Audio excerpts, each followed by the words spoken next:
Hi, welcome back to the channel. I'm Michelle, and today I'm going to be talking about my budget and what I've spent on my three kids in the 2024-2025 homeschool year.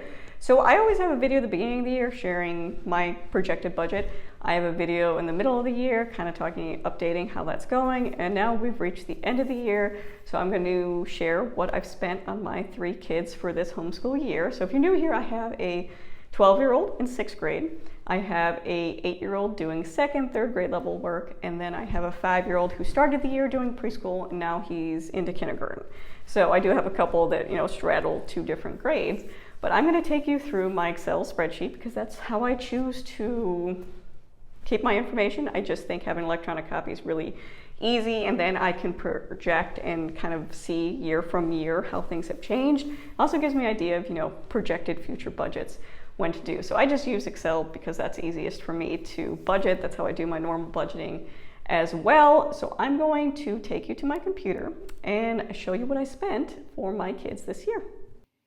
So this is my homeschool budget for the 2024-2025 school year for my 11/12-year-old, so 6th grade this year, my 7/8-year-old, so 2nd, 3rd grade group subjects, my preschooler/kindergartner, and then teacher resources I use, and then I do have summer on the bottom as well. So let's go through this. So for my 6th grader this past year, I spent $670.61. So you'll see fall and winter, spring here. That just means that fall semester, this is what I bought. The only thing winter, spring semester I additionally had to buy was the next level of dimensions. You can buy the entire level all at once, but I prefer to break it up into two sections, buy as we need. That's just easier for my budget. So obviously a big one for her was IEW. This past year, Lightning Literature, and then all the books to go with that. I usually go through thrift books to buy my books. It's just cheaper that way. Phonetic Zoo, and that was just because a friend was nice enough to give me her copy of it. I just had to pay for shipping. And again, you'll see a lot in my budgets that I borrow resources from other parents. And I do the same thing with mine. When I'm not using a resource or I'm finished with one, I pass it to another parent. I think that's one of the great things we can do as homeschool parents is to share the resources we have, especially when everyone's varying budgets and things like that. If you can make it easier for a parent, why not do that? And then some supplemental books, so punctuation book that she practiced this year, her Sadler vocabulary. We did the brain food from Hearth and Story, Learning How to Learn. This is a book I bought this past year, but we're not actually going to use it till next year. Race strategy, that is something we used for math and something we will use this summer as well. And then I bought some additional things I needed for Michael Clay Thompson. I tend to get the sets off of eBay, but sometimes they're missing something I need. So for example, I needed the print copy of one of the student editions. But overall, I like to buy Michael Clay Thompson used and then supplement with the things I need directly from the site. So for example, the 6750, that was the entire town level, voyage level again. I won't use that this year, but it's something I'm going to use in the future, and some things we've already started to use.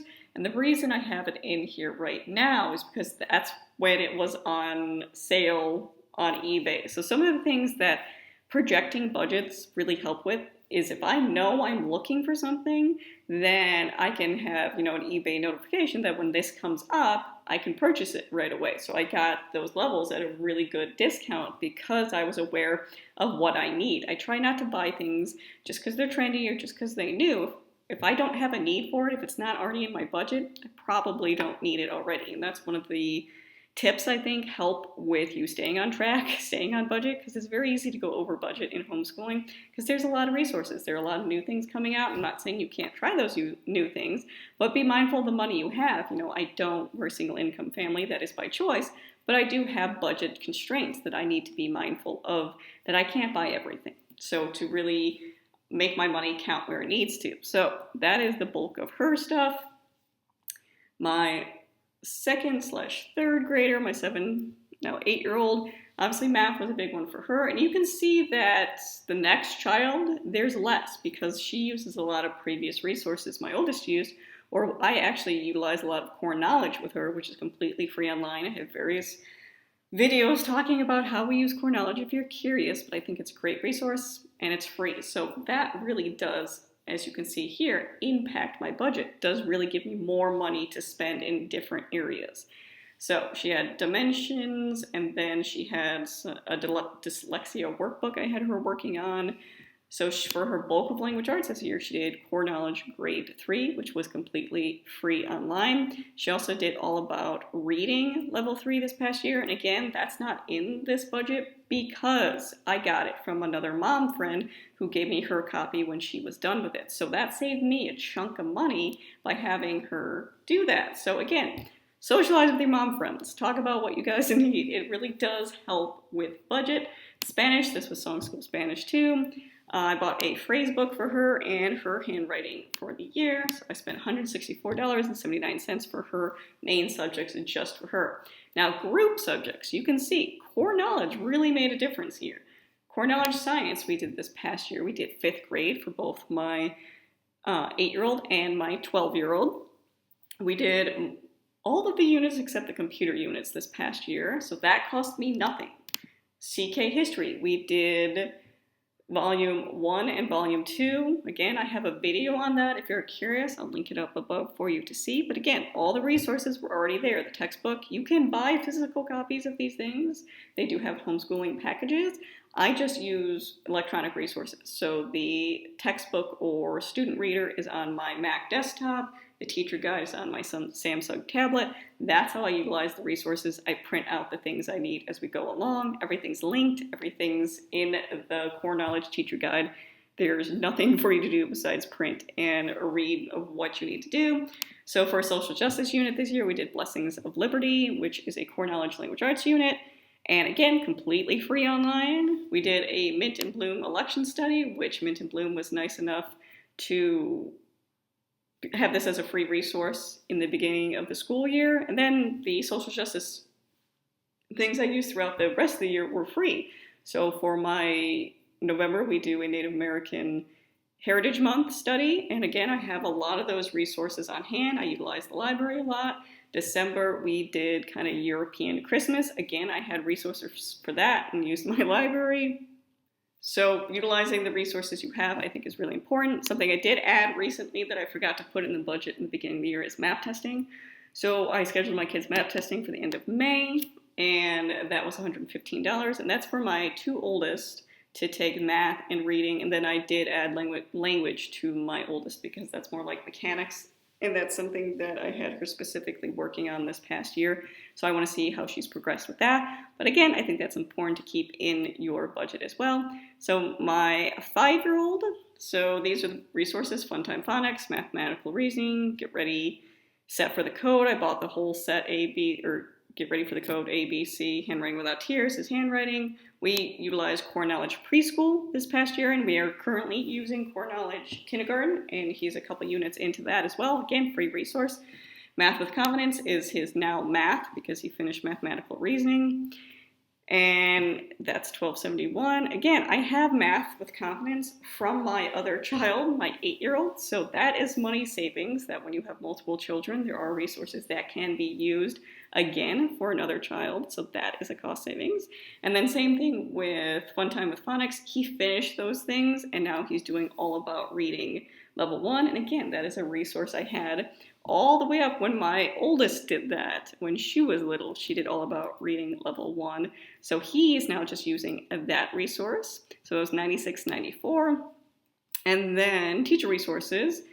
So art books, that was one of our group subjects this year. I just bought them off Thrift Books, I believe. Fluent Forever, Poem a Day, Classics in Classroom, Deeper Reading. Again, I'll link up above my playlist what I've been reading. These are resources I use as an educator to make me be a better educator, to learn different things. So I do think having a teacher resource section is important. I spent $46.19. And sometimes you'll see like a 0 in here or it won't be included. And that's because with Thrift Books, you get reward points. And I often use those reward points to get additional books that I want to read. So the other thing I want to talk about is summer. I don't really include summer in the bulk of it because our summer is just kind of a continuation of our school year. And I will link for you my summer schedule. But as you can see, not a lot changes. We just have a little less. Group subjects changes, pretty much the only thing that changes. So my oldest wants to do Japanese this summer, so I'm doing from 0, and that was the monthly subscription is $9, and then I bought the workbook for her for $18 off 3 books. And then for my oldest, she's going to be doing a lit study this summer, and that is Watership Down. So I had to buy from Hearth and the Story the novel guide that goes with that. And then the race strategy is something she will also be using as to practice answering questions. So from Teacher Pays Teachers, that was $13. So the only thing I need to buy for summer use is $31. For our group subjects for summer, June, our group subject is financial literacy, which again, using a completely free resource. You can watch that video if you want to see what that is. And then July, we're using project-based learning as our group subject. Again, I already have those resources available, so I don't have to buy anything. So there are some benefits to homeschooling multiple age kids, is that you get to reuse resources over and over again. So to break it down, what I spent on 6th grade was $670.61. Second/third grade, $164.79. Pre-K/kindergarten, $96.94. Group subjects cost me nothing this year, which was awesome, and that's one of the reasons I love core knowledge. That will definitely change next year because we will be using resources that aren't core knowledge next year. But to break it down in a little pie chart, because I think visually this helps me to kind of see where the bulk of my money is going. And obviously the bulk of my money is going towards my oldest because she's my first. She's the one that needs the newest curriculum because I don't have those resources yet. A lot of what she used is passed down to my younger daughter and then eventually down to my son. So I think this is pretty accurate that the most money I'd be spending is in my oldest resources. Well, as you can see, this was last year as well. So I think group subjects was a lot more last year because we used less core knowledge. We used O Freedom for our history, and that was a lot of books. So you can see that does make a difference. And then I just have what I have for summer there. But writing this down, again, keeps me accountable to my budget. It also helps with taxes. It also helps me with projected spending. So I have, obviously you can see here, next year's budget in here. I will highlight it when I've actually purchased it. So this is just projected spending for next year, but it's not actual what I've bought yet. But it does help me figure out that I know I'm going to spend about this or more at my oldest. I know I'm going to spend about this, probably a little more next year, on my middle child. And then same thing with group subjects. I already said that's going to change for next year because we're not using as many core knowledge resources.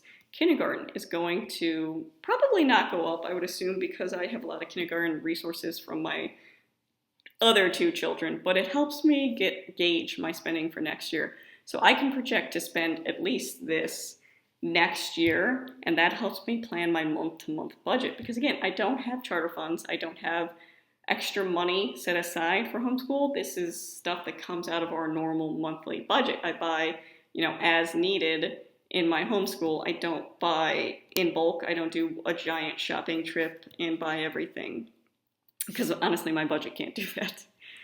But that is my budget for this past year, how much I projected to spend and how much I actually spent. So if you have any specific questions, let me know in the comments down below. If not, thank you for watching.